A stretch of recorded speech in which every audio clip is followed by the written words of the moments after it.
Bonjour à tous, bienvenue sur Mosaïque. À la une aujourd'hui, 3,30 kg pour 51 cm de bonheur. La petite Eleana est le premier bébé de l'année 2015, né à l'hôpital Robert Pax. Eleana a pointé le bout de son nez le 1er janvier à 8h58.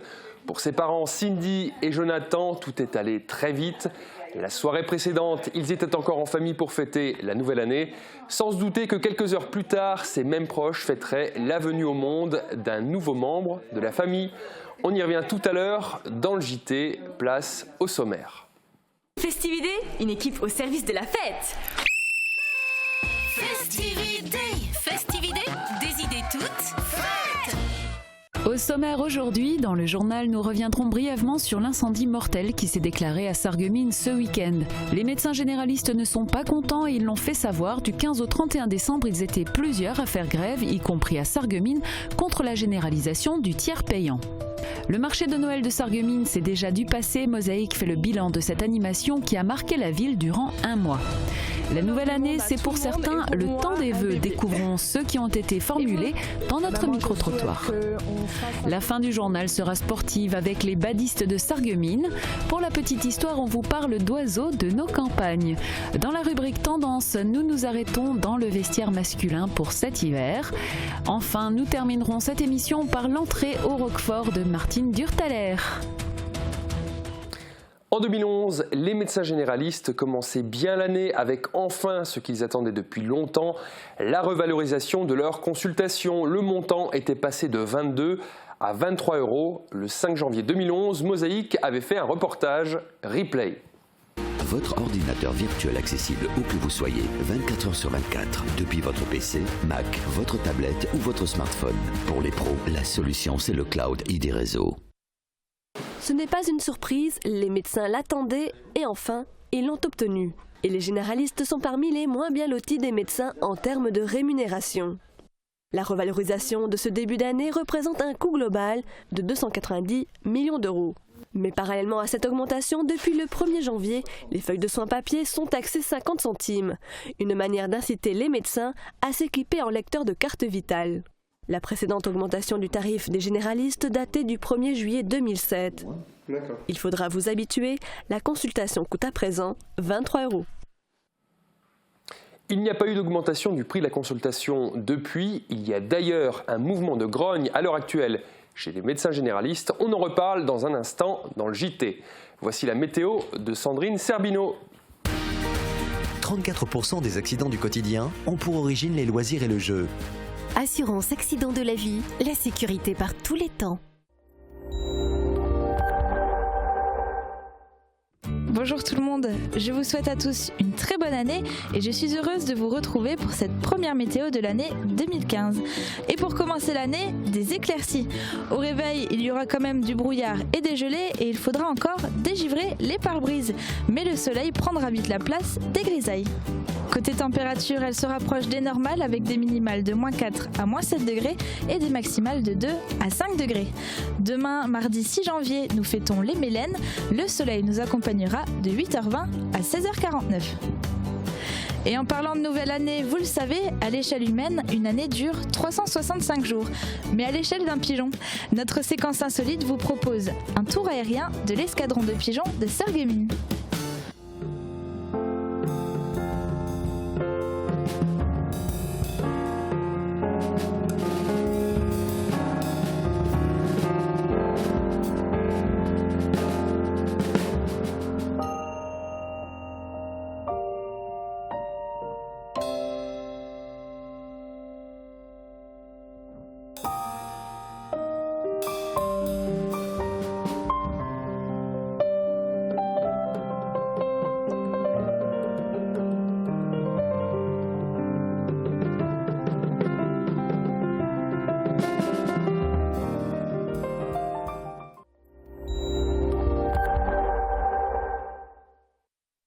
Je parraine un ami et tout le monde y gagne.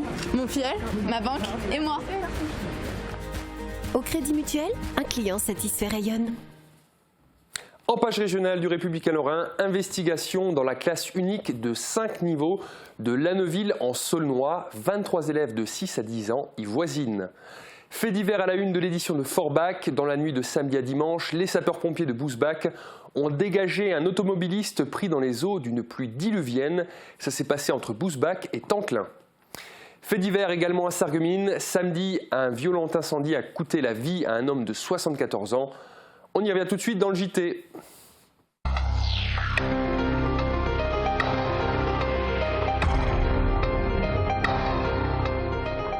Une explosion de grandes flammes et une évacuation dans l'urgence, tels sont les éléments qui restent aujourd'hui dans la tête des voisins de l'immeuble situé au 1 rue Pierre Hafner à Sarreguemines.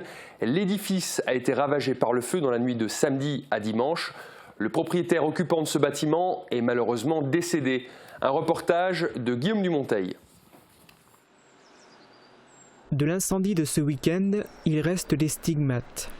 Matériel, avec l'amoncellement des éléments de l'appartement qui a brûlé, et surtout psychologique, puisque le propriétaire de l'immeuble concerné, situé 1 rue Pierre Hafner, est décédé.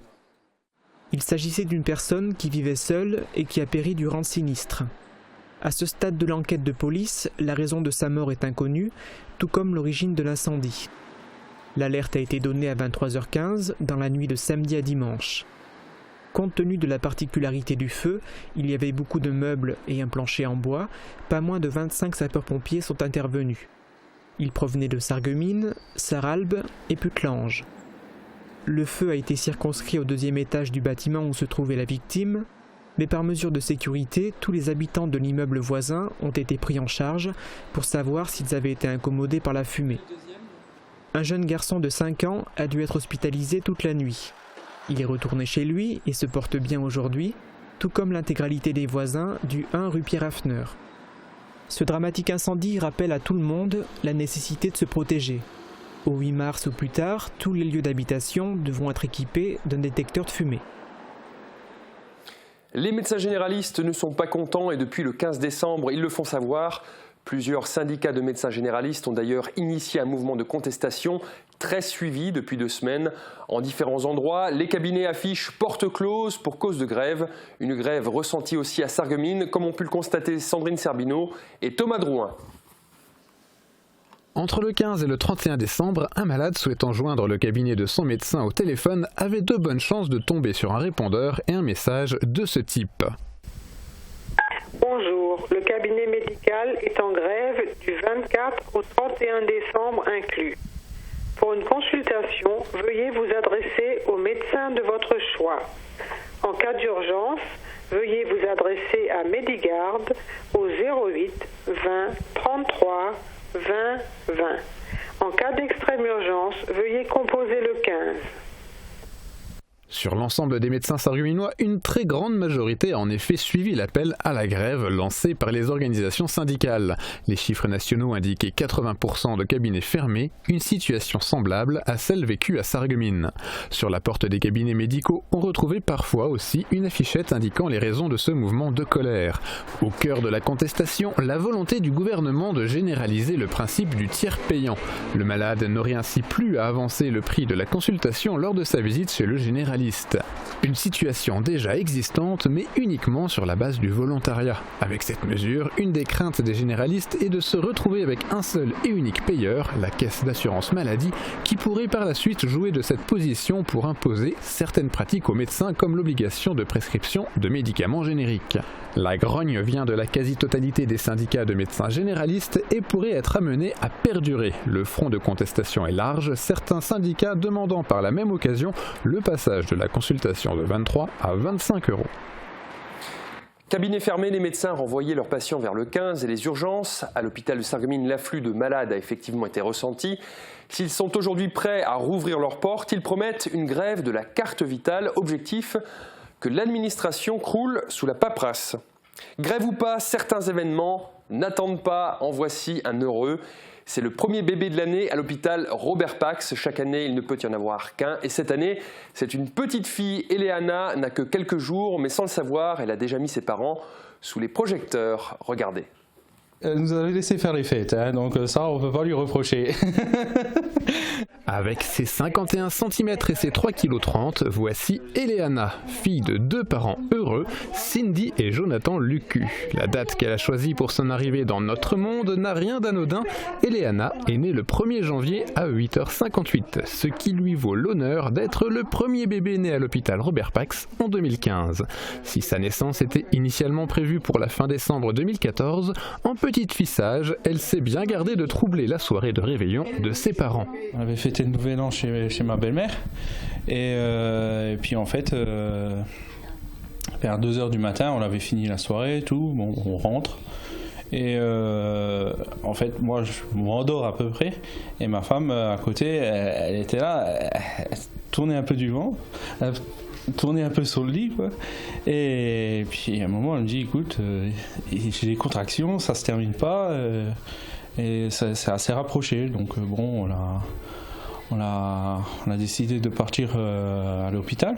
Une arrivée nocturne à l'hôpital pour un accouchement très rapide. Avec quelques jours de retard sur la date prévue, la petite Eleana se montrait curieuse de découvrir le monde.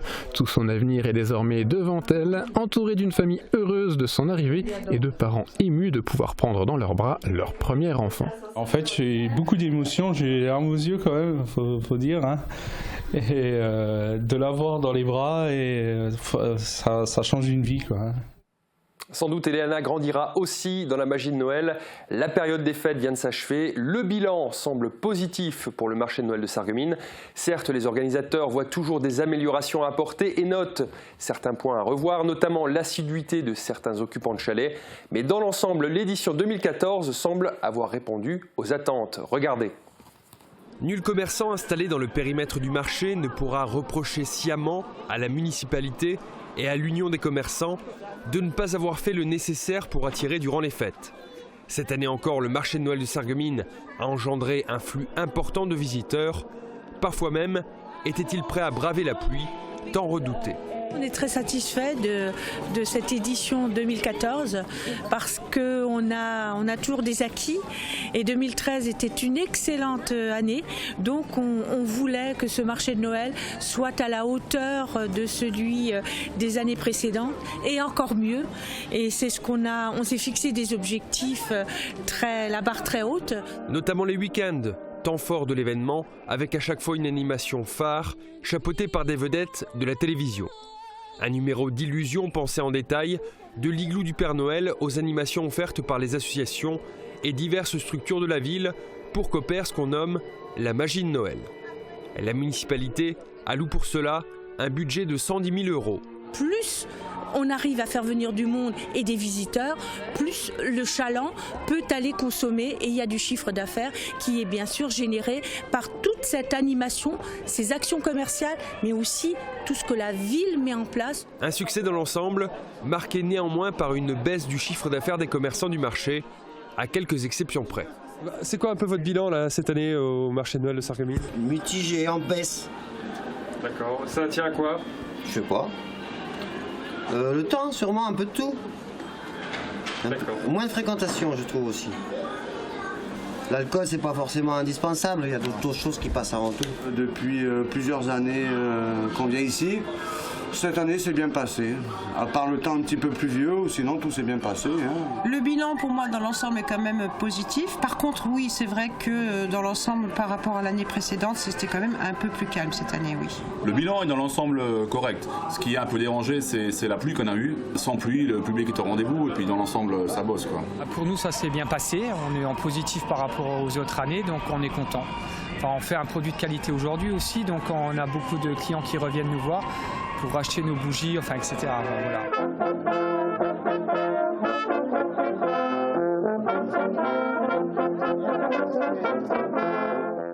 Le nouvel an n'est qu'un jet de pierre de Noël. On reste dans le thème des fêtes de fin d'année et des vœux qui l'accompagnent. Voici le micro-trottoir de Sandrine Serbino et Thomas Drouin.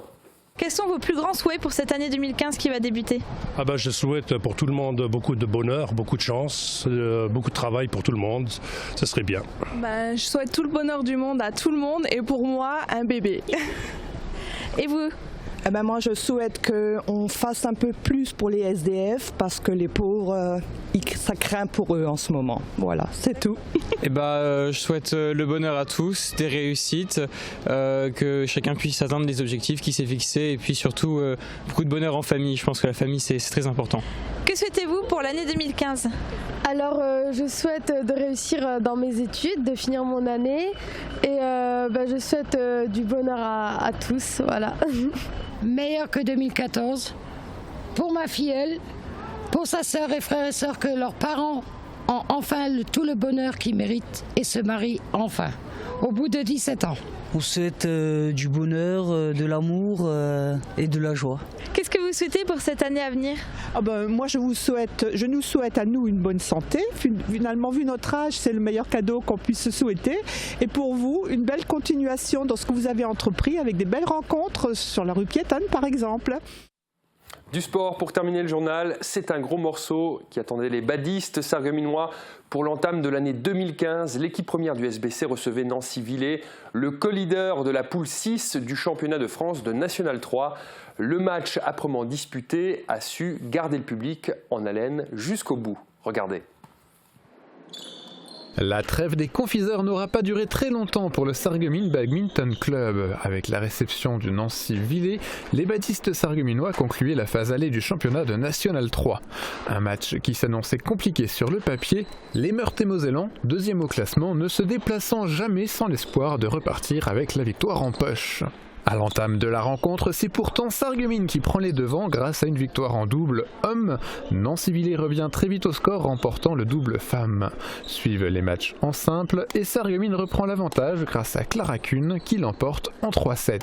Du côté des hommes, Nancy-Villers remporte les deux simples, inversant ainsi le score, mais les faïenciers s'accrochent pour ne pas se faire distancer. Il ne faut pas oublier qu'on a des joueurs très jeunes dans l'équipe. Ils construisent leur parcours match après match. Aujourd'hui, j'ai vu des choses très intéressantes chez certains joueurs qui ont progressé. D'autres, on aurait pu attendre mieux. Mais bon, ça nous laisse une marge de progression pour les matchs retour. À mettre du côté des satisfactions, deux performances, le match en simple d'Alicia Scheuzer, gagné en 3-7, ainsi que le double mixte de Romain et Oriane Malik, expédié en 2-7, 21-17, 21-18. Le second double mixte remporté par Nancy-Villers conclut une rencontre accrochée. Le score final, un match nul 4-partout, n'est pas pour déplaire à l'entraîneur sarregueminois. Au vu de la rencontre, chacune des deux équipes aurait pu prétendre l'emporter. Bon, le destin n'a pas choisi son camp, les matchs étaient très accrochés, âpres d'ailleurs. Et oui, je pense que face à une équipe qui est quand même seconde au classement, on peut s'estimer heureux d'avoir arraché in fine le match nul. À l'issue de la phase aller, le SBC n'est pas en position de relégable et souhaite poursuivre sur sa lancée pour assurer son maintien. En ligne de mire, on retrouve la prochaine rencontre dans 3 semaines. Sarreguemines accueillera alors Cornimont. Fin du JT, restez avec nous pour l'entrée du jour. 150 véhicules à votre service. AVS. Notre métier, vous accompagner.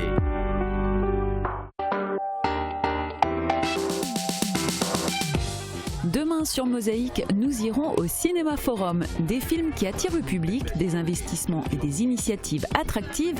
Voilà la recette du succès. Et une 3D HFR, là vraiment la différence est très sensible.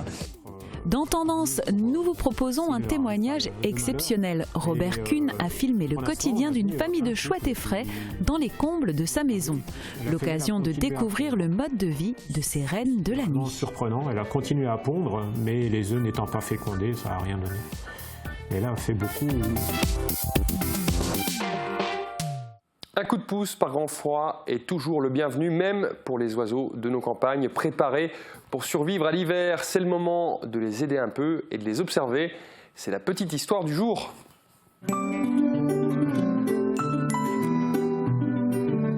FBS, du bon temps par tous les temps.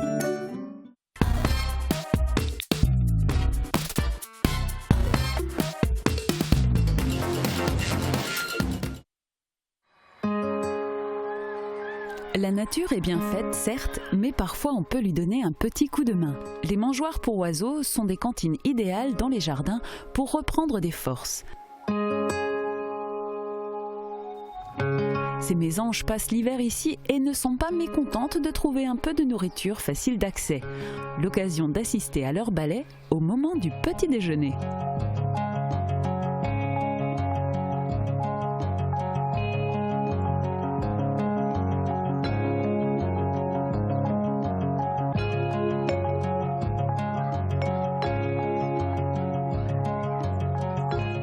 Qu'il pleuve, neige ou vente, les oiseaux peuvent vivre facilement à l'extérieur. C'est moins le cas de madame et en l'occurrence de monsieur qui doit se vêtir quand chutent les températures. Pour cela, il peut pousser la porte d'un commerçant bien connu à Sarreguemines et Ingwiller. Avec Virch Menuiserie, votre maison devient tendance.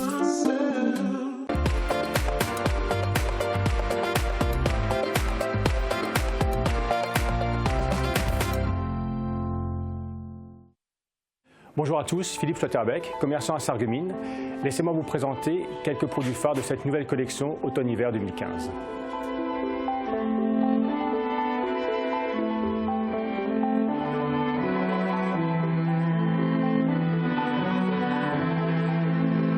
Alors nous avons tout d'abord ce blazer marine avec un micro-chevron un petit peu, un joli parement cuir à l'intérieur, la petite poche ticket. Très agréable et facile à porter, quelles que soient les circonstances.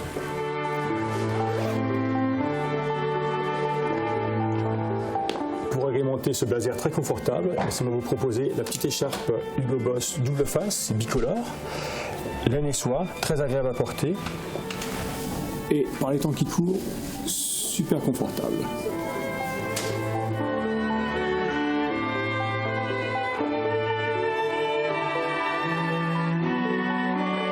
Pour les journées plus fraîches, laissez-moi vous présenter cette belle veste Armani Jean avec une belle fourrure, parka 3/4, capuche, belles épaulettes et doublure amovible.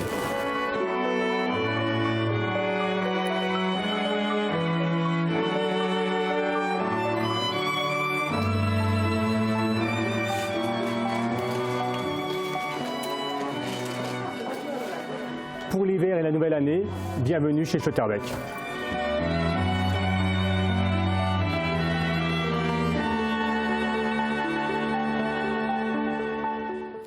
On termine cette émission par l'entrée cette semaine. Pour notre menu, nous allons dans la cuisine de Martine Durtaler, une fidèle téléspectatrice de Mosaïque, adepte du mangeons mosellan. Dans la mesure du possible, voici son idée d'entrée simple et délicieuse. Les cuisines au meilleur prix. Aviva présente entrée plat dessert. Aviva, la cuisine qui vous va.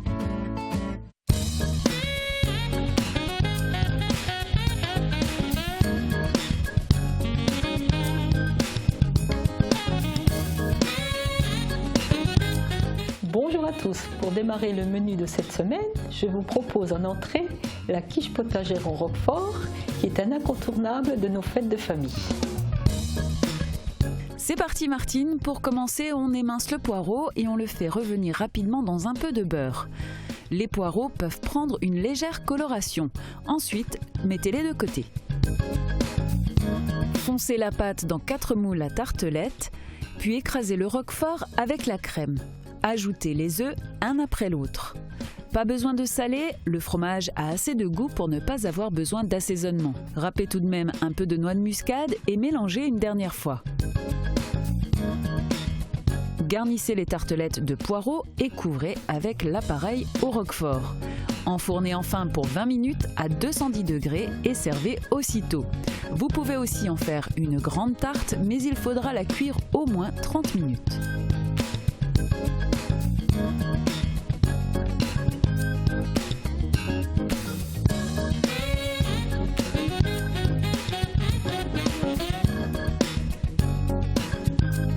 L'essayer, c'est l'adopter. Bon appétit!